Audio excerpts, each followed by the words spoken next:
naomba marafiki, naomba kila mtu, kama unajua wewe ni rafiki yangu, naomba kama kuna chenye nilikukosea, naomba msamaha, unisamehe, lakini msiongee jina langu hivyo, msinichafulie jina.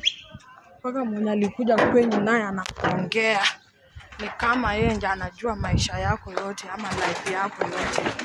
Naomba kabisa mwachane na maisha yangu.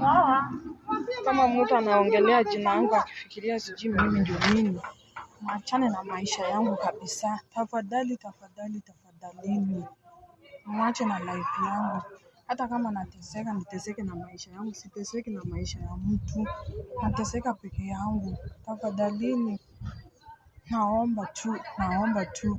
Mwache kuangalia mtu amekula kwake ama hajakula. Hiyo ndio mnakalia matako chini mkiongea, mkidiscuss.